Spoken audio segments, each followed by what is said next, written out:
తిమోతికి రాసిన 2వ పత్రిక 3వ అధ్యాయం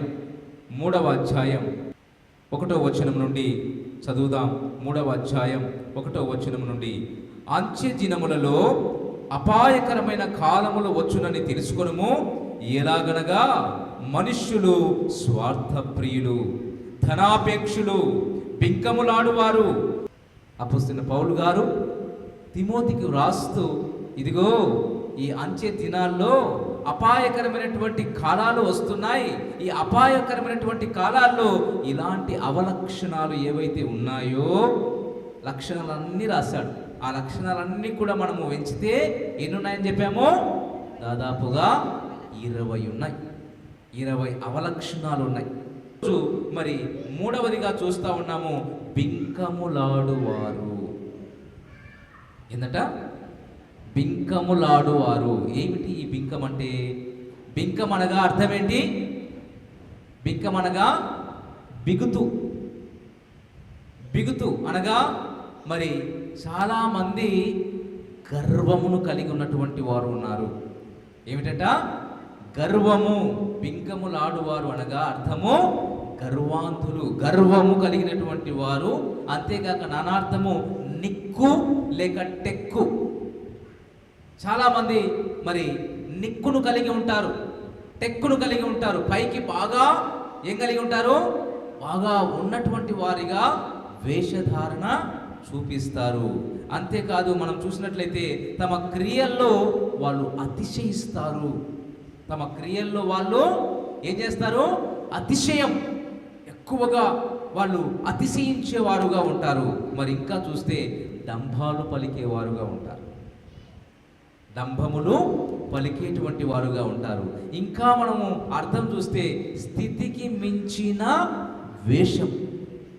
వాళ్ళ స్థితి ఒకటైతే వాళ్ళ వేషము ఇంకొకటిగా ఉంటుంది. వీటన్నిటిని గురించి మనము మరి ఒక్కొక్కటిగా ధ్యానం చేద్దాం. ఇవి దేవుని బిడ్డలకు తగవు. డంబము కానీ, గర్వము కానీ, తర్వాత మరి స్థితికి మించినటువంటి వేషము కానీ, అతిశయము కానీ, ఇవి దేవుని పిల్లలకు తగవు. మరి ఎలా ఉండాలి? ఏ విధంగా ఉండాలి? ఇవి డంబము కలిగినటువంటి వారముగా ఉంటే ఏమవుతుందో ఒకసారి చూడండి. కీర్తనల గ్రంథం 94వ అధ్యాయం 4వ వాక్యంలో చూడండి. అక్కడ ఒక మంచి మాట ఉంటుంది. కీర్తనల గ్రంథం 94వ అధ్యాయం 4వ వాక్యంలో అక్కడ, వదరుచు కఠోరమైన మాటలు పలుకు వారిని, దోషము చేయుచు బింకములాడు వారిని. ఇంకా కీర్తన గ్రంథం 12వ అధ్యాయం 3వ వచనంలో చూస్తే, ఇచ్చకములాడు పెదవులన్నిటినీ, బింకములాడు నాలుకలన్నిటినీ యెహోవా కోసివేస్తాడట.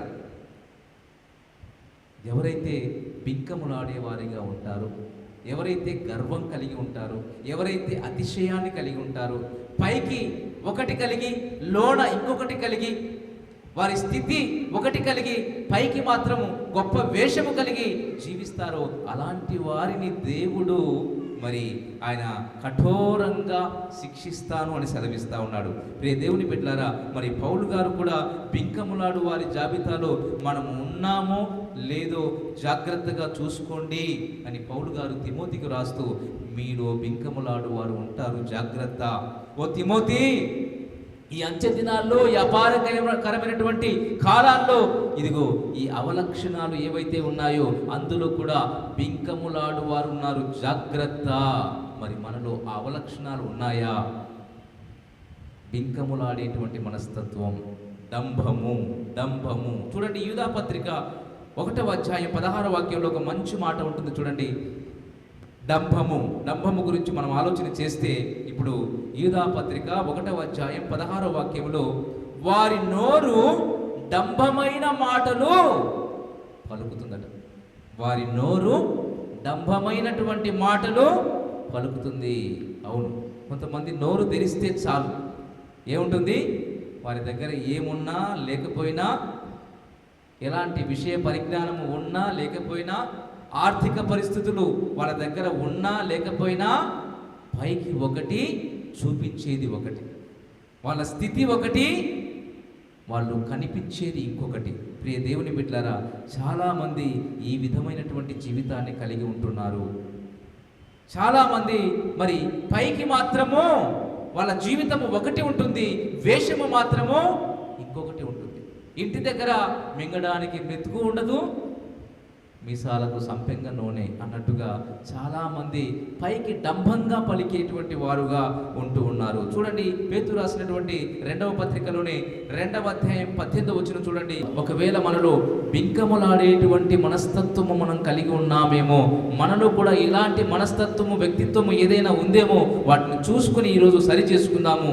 పేతురు రాసిన 2వ పత్రిక 2వ అధ్యాయము 18వ వచనములో ఒక మాట చెప్తున్నాడు, మీరు మీ డంభముల యందు అతిశయపడుచున్నారు.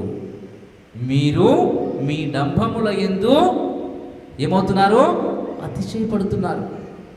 చాలామంది మరి ప్రియ దేవుని బిడ్డలారా ఈ విధమైనటువంటి జీవితాన్ని కలిగి ఉన్నారు. డంభముల యందు అతిశయము. అంతేకాదు యాకోబు పత్రికలో కూడా ఒక మాట రాస్తాడు 4వ అధ్యాయం 10వ వచనంలో, మీరు ఇదిగో ఎవడైనను వట్టివాడై ఉండి తాను ఎన్నికైన వాడనని ఎంచుకుంటే తన్ను తానే మోసం చేసుకుంటాడు. ఎన్నికైనటువంటి వాడిగా ఎంచుకుంటే వట్టివాడుగా ఉన్నాడు, ఏమీ లేదు, అయితే నేను ఎన్నికయ్యాను. ఇప్పుడు ఒకవేళ మనము ఆలోచన చేస్తే, ఒక వ్యక్తి పోలీస్ ట్రైనింగ్కి వెళ్ళాడు అనుకోండి. పోలీస్ ట్రైనింగ్కి వెళ్ళినప్పుడు అతను అందులో ఫెయిల్ అయిపోయాడు, ఎక్సైజ్ కానీ లేకపోతే ఇంకా ఏదైనా సరే అందులో ఫెయిల్ అయిపోయాడు. కానీ ఇంటికి వచ్చి తాను అందులో నేను పాస్ అయ్యాను, నాకు ఎస్ఐ జాబ్ వస్తుంది, నేను ఎస్ఐని కాబోతున్నానంటే ఎవరైనా నమ్ముతారా? రిజల్ట్ రానే వస్తుంది. ఒక దినము మరి తన యొక్క డంబము బయటపడుతుంది. అవమానమేనా? అవమాన పాలు అభాసు పాలుగా మారేటువంటి పరిస్థితి వస్తుంది. ప్రియ దేవుని బిడ్డలారా, మనము డంభముగా ఉంటే చాలామంది వారు డంభముతో అతిశయపడుతున్నారు. వట్టి వారై ఉండి ఎన్నికైనటువంటి వాళ్ళము అని చెప్పుకుంటున్నారు. జాగ్రత్త, అలాంటి పరిస్థితి మనలో ఉందా? మరి గలతీ పత్రిక 6వ అధ్యాయం 3వ వాక్యంలో కూడా ఒక మంచి మాట ఉంటుంది. చాలా మంది చూడండి, ఎవడైనా ఒట్టివాడై ఉండి ఎన్నికైన వాడిని ఎంచుకుంటే తను తానే మోసం చేసుకుంటాడు. రోమా పత్రిక 12వ అధ్యాయం 3వ వచనంలో, మరి కావున తను తాను ఎంచుకొనగలిగిన దానికంటే ఎక్కువగా ఎంచుకోవద్దు. మనము ఎంతవరకు ఉండాలో అంతవరకే ఉండాలి అని దేవుడు సెలవిస్తూ ఉన్నాడు.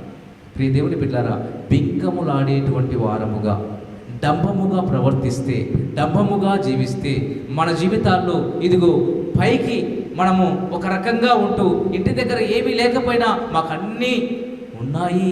ఏమంటారు? ఒక సామెత ఉంటుంది, అన్నీ ఉన్నటువంటి విస్తరి అణిగి ఉంటుందట, ఏమీ లేని విస్తరి ఎగిరెగిరి పడుతుందట కదా.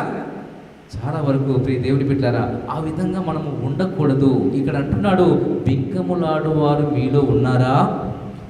గర్వము మీలో ఉందా? అతిశయం మీలో ఉందా? డంబము మీలో ఉందా? జాగ్రత్త.